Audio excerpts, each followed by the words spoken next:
Hello and welcome back to the tutorial. In this video I want to present another way of grouping using ggplot. In order to do so, I'm going to load our familiar music dataset and the tidyverse library. So the first way I want to show you is the facet wrap. As you've already seen, we're using the gmcall, and in this case I want to show columns of streams, and on the x-axis I want a genre of the music.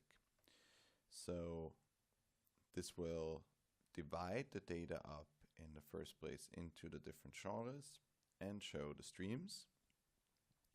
And then using this facet wrap, I am using the track explicit variable to create two plots automatically for explicit and non-explicit songs. So let's have a look at this.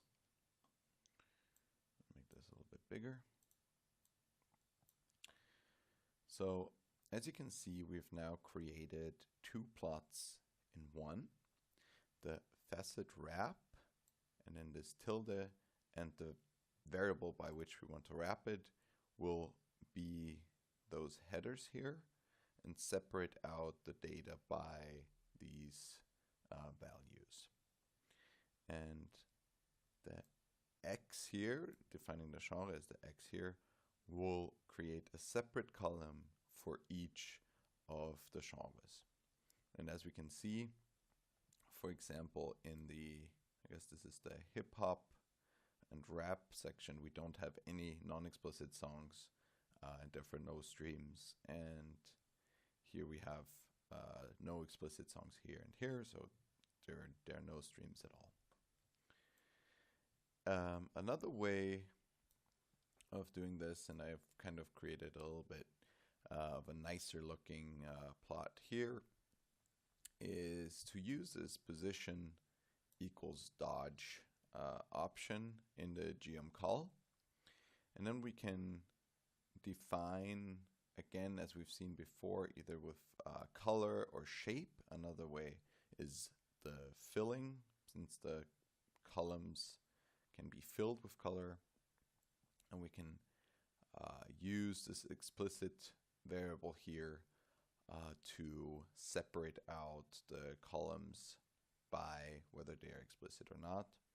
And the position dodge will make it so the columns are next to each other and not stacked on top of each other. And then I have again used a facet geom here, but the facet grid, and I will show you in a second what that looks like.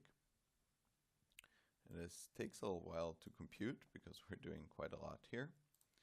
I think I'm going to zoom in. So in this case, I have used a facet grid, which was kind of not necessary in this case, but just to visualize what is going on. In the facet grid, I kind of have specified this entire formula here. Remember that the tilde is kind of the formula interface of R.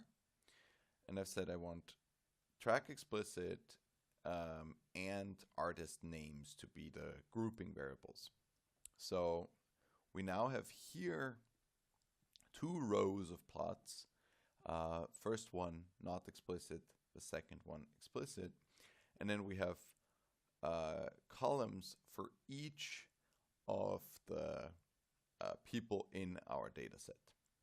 Of course, normally you would not want each of the observations in your data set to be a separate group. In this case, it is possible because we don't have a lot of observations, but if you have two grouping variables, or even three, because then you can use one, the columns of the plots, the second would be the rows of the plots, and then you could still use this position dodge and fill or color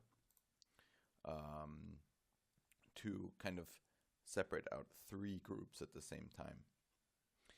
I've done two more things here. We're already familiar with this legend title element blank. So to remove the title here, I've set the X label to be nothing and the Y label to be streams, since in this case our variable names are not particularly nice. And then I have changed the angle of the x-axis text. As you can see here, I hope you can see it here, the axis text is rotated. Because the names here are pretty long, if we would have them from left to right, they would all overlap, or we would need a very huge plot for them to be visible.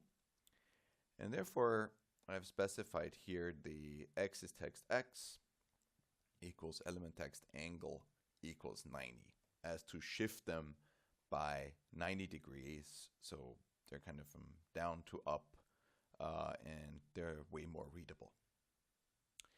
So this is it for the groupings in ggplot. Thank you very much for watching, and see you soon.